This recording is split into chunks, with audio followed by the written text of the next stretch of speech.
আসসালামু আলাইকুম। Trading with Ashikul চ্যানেলের নতুন ভিডিওতে আপনাদের সবাইকে স্বাগতম। আশা করি সবাই অনেক ভালো আছেন, সুস্থ আছেন। আপনাদের সাথে আজকে ডেমো যেই পোর্টফোলিওটা আছে সেটার ফোর্থ পার্ট শেয়ার করব। আহ, যারা ফার্স্ট সেকেন্ড থার্ড পার্ট দেখেননি তারা অবশ্যই দেখে নেবেন। আমি চেষ্টা করব ডেসক্রিপশনে লিংক দিয়ে দেওয়ার জন্য। আহ, আজকের ভিডিওটি অনেক বেশি ইন্টারেস্টিং, ইন্টারেক্টিভ এবং রিয়েল লাইফ এক্সপিরিয়েন্স বেসড হবে ডেমো পোর্টফোলিওর উপরে। যদি দেখতে পারেন টোটালটা ধৈর্য নিয়ে, তাহলে আপনারা একটু বুঝতে পারবেন আসলে কিভাবে স্ট্র্যাটেজির উপর অটল থাকতে হয় এবং সেই অনুযায়ী ট্রেড করতে হয়। আপনাদেরকে ছোট্ট একটি জিনিস বলে রাখি। যারাই টেকনিক্যাল অ্যানালাইসিস বা ফান্ডামেন্টাল অ্যানালাইসিস শেখায় না কেন, সবারই কিছু না কিছু থিওরি থাকে, কিছু না কিছু স্ট্র্যাটেজি থাকে, প্ল্যান থাকে। সবাই সেই জিনিসটার উপর বেস করে অ্যানালাইসিস করে এবং এই জিনিসটা প্রিচ করে। মানে হচ্ছে যে এই জিনিসটাকে মানুষের মাঝে প্রচার করে। এই প্রচার করার পেছনের মেইন কারণটা হচ্ছে, অনেকে মনে করে যে আমি একটা জিনিস জানি, আমি মানুষকে জানানোর চেষ্টা করি। জ্ঞান সবসময় বিলিয়ে দিতে হয়, এই জিনিসটা ছোটবেলা থেকেই সবাই এই জেনে আসে। তো সেই জিনিসটাই এখানে ওরা চেষ্টা করে মানুষের মধ্যে যে জিনিসটুকু জানে সেটা ইনফরমেশনটা শেয়ার করার জন্য। তো অনেক ক্ষেত্রে হয় কি, অ্যানালিস্টরাও নিজে যেটা প্রচার করে সেই জিনিসটা মানে না। এটার সবচেয়ে বড় একটা উদাহরণ বা এক্সাম্পল হচ্ছে যে টেকনিক্যাল অ্যানালাইসিসের গুরু যাকে বলা হয় জেসে লিভারমোর, সে যেই জিনিসগুলো প্রচার করতো সেই জিনিসগুলো সে নিজেই ফলো করতো না মাঝে মাঝে, এবং এই ফলো না করার কারণে সে মার্কেট থেকে একেবারে দেউলিয়া হয়ে গিয়েছিল। বিলিয়নিয়ার হওয়ার পরে আবার একেবারে মানে রাস্তার পথের ফকির হয়ে গিয়েছিল। তো এই জিনিসটা আমরা শুধু বড় বড় অ্যানালিস্ট না, সবার ক্ষেত্রে সেম জিনিসটাই হয়। আমরা আমাদের স্ট্র্যাটেজির উপর অটল থাকতে পারি না। আজকে সেই জিনিসটা নিয়ে কথা বলবো। তো আপনারা সবসময় মনে রাখবেন যে কোনো অ্যানালাইসিস করার আগে ফার্স্টে মার্কেটটা সম্পর্কে একটা ওভারঅল ধারণা নিয়ে নেবেন। মার্কেট যদি ভালো থাকে আপনি বাই মোডে থাকবেন, মার্কেট যদি খারাপ থাকে আপনি সেল মোডে থাকবেন। তো আমাদের মার্কেটের বর্তমান অবস্থা থেকে আমরা দেখতে পারি মার্কেটটা আসলে একটা ইনডিসিশনের মধ্যে রয়েছে।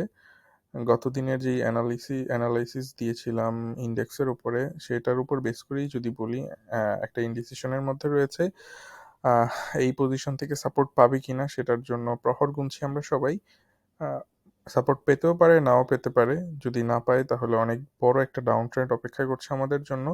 সো এই পজিশনে আমি বলবো যে মার্কেট সেন্টিমেন্টটা কিছুটা নেগেটিভ, বাট এটাকে 50-50ও বলা যায়, যেহেতু সাপোর্ট লেভেলের উপরে সাপোর্ট পাচ্ছে এই পজিশন থেকে। মোটামুটি বেশ ভালো রকমই সাপোর্ট পাচ্ছে এই পজিশন থেকে। তো আমরা মার্কেট সম্পর্কে একটা ওভারঅল ধারণা নিলাম, মোটামুটি আমরা নেগেটিভ মার্কেট সেন্টিমেন্টটা।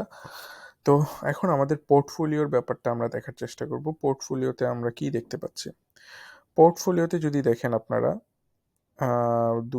20 লাখ টাকার শেয়ারের মধ্যে আমি 8 লাখ টাকার শেয়ার কিনেছিলাম, দুইটি শেয়ার কিনেছিলাম।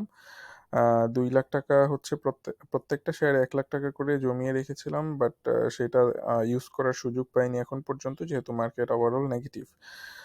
কেনার পরপরই দেখা গিয়েছে যে মার্কেটের ওভারঅল মার্কেটটা ডাউন ট্রেন্ডে চলে গিয়েছে। যেটা সবাই এক্সপেক্ট করেছিল যে মার্কেট হয়তো সামনে এই 7,050 ব্রেক করতে পারবে, বাট ব্রেক করে 7,100 থেকে আবার নিচে চলে এসেছে। এখন আমাদের কাছে করণীয় কি সেই জিনিসটা আমরা একটু দেখার চেষ্টা করব। বা হচ্ছে যে আহ, আমরা একটু পরে দেখছি, আমরা জাস্ট ওভারঅল পারফরমেন্সটা দেখছি। প্রায় 7,18,000 টাকা হয়ে গিয়েছে 8 লাখ টাকার শেয়ার। প্রফ এই কমিশন প্লাস হচ্ছে লস পার্সেন্টেজ মিলিয়ে প্রায় 92,000 টাকার মতো লস।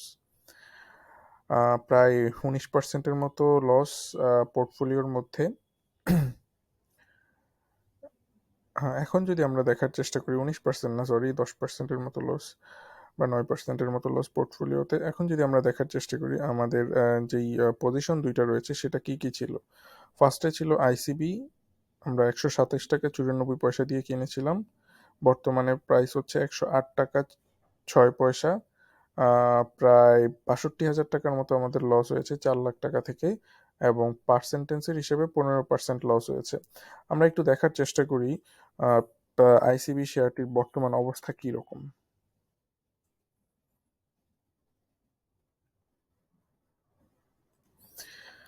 আইসিবি শেয়ারটিতে আমরা দেখতে পাচ্ছি শেয়ারের প্রাইস 108 টাকা 60 পয়সায় চলে এসেছিল। আমরা শেয়ারটির স্টপ লস ধরেছিলাম হচ্ছে 109 টাকা 110 টাকা লেভেলে।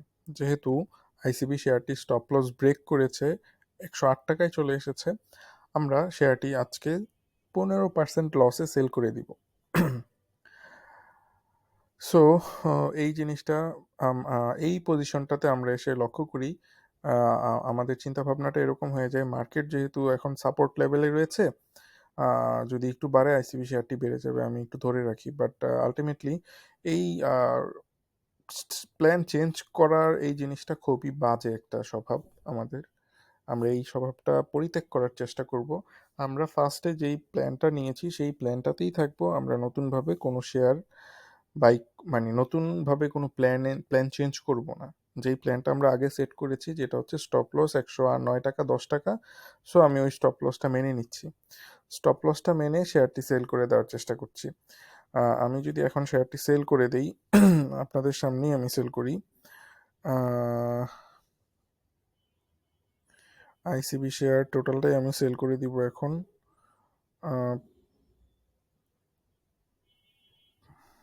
আইটেম ওয়ান পার শেয়ার মার্চ এত,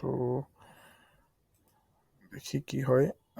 সাকসেসফুলি আপডেটেড, আমি সেল করে দিলাম। এই শেয়ারটি আমি সেল করে দিলাম, আইসিবি শেয়ারটি।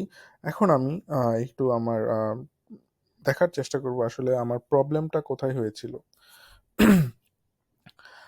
আইসিবি শেয়ারটি আমি 127 টাকায় কিনেছিলাম, ধরলাম এই পজিশনে কিনেছিলাম। এই পজিশনটা ছিল একটা সাপোর্ট লেভেলের উপরে কিনেছিলাম।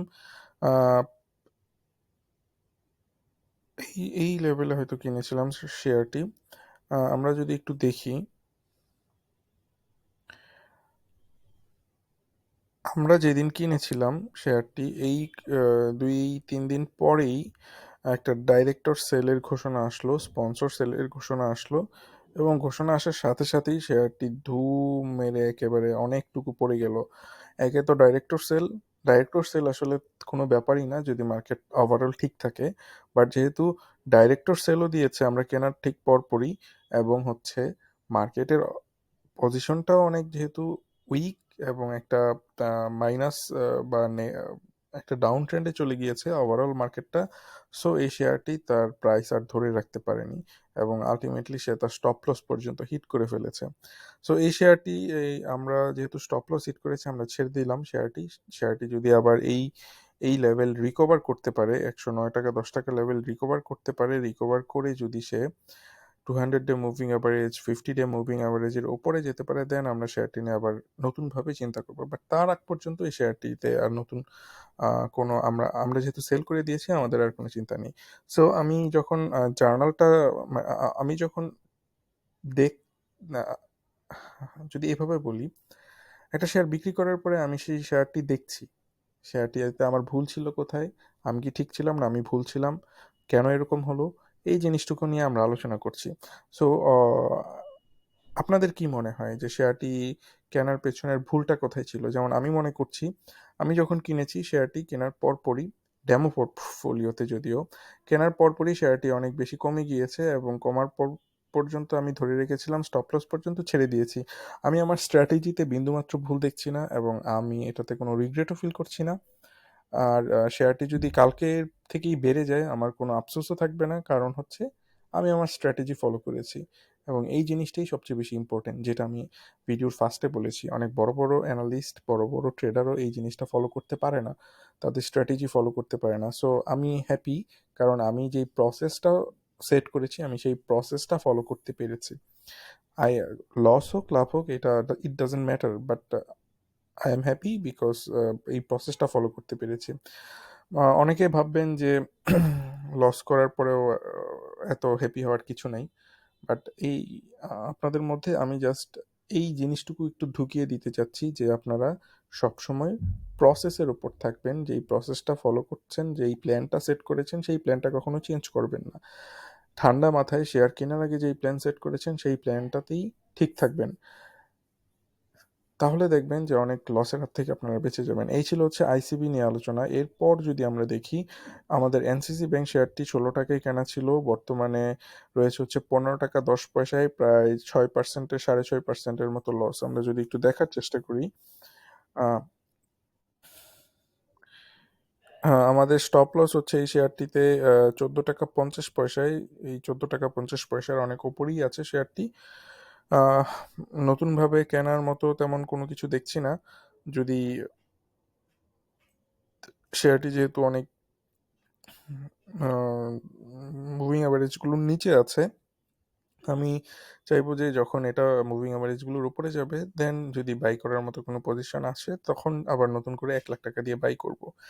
আর যেহেতু পোর্টফোলিওতে বর্তমানে একটাই শেয়ার রয়েছে এবং এটার অবস্থাও ততটা ভালো না, নতুন কোনো বাইয়ে যাচ্ছি না। যখন মার্কেটটা ভালো হবে, যখন মার্কেটটা মনে হবে যে এটা একটু টার্ন করার মতো পসিবিলিটি, তখন আমি বাই করব এবং আমি ক্যাশ হোল্ড করছি। এবং এইটা হচ্ছে ক্যাশ ইজ কিং, সবসময় মনে রাখবেন। Price is king, cash is also a king. So cash হাতে থাকলে যখন মার্কেটটা টার্ন করতে থাকবে, দেন যখন আপনি বাই করবেন আপনার প্রফিট মার্জিন অনেক বেশি হবে। তো এই ছিল আজকের আলোচনা। কেমন হয়েছে জানাবেন। এই সিরিজটা আমি কন্টিনিউ করছি, যদিও আহ, খুব লয়াল ভিউয়ার যারা আছেন শুধুমাত্র তারাই দেখছেন, বাকিরা এটা দেখছেন না, তাদের কাছে এটা হয়তো অনেকের কাছে পছন্দ হচ্ছে না। বাট তারপরেও যেহেতু এটা একটা এডুকেশনাল সিরিজ, সো আমি এটা কন্টিনিউ করার চেষ্টা করব। বাট আশা করি আপনারা এটাতে দেখবেন এবং আহ, আপনাদের অভিমত জানাবেন যে আসলে কেমন হচ্ছে। তো ধন্যবাদ সবাইকে।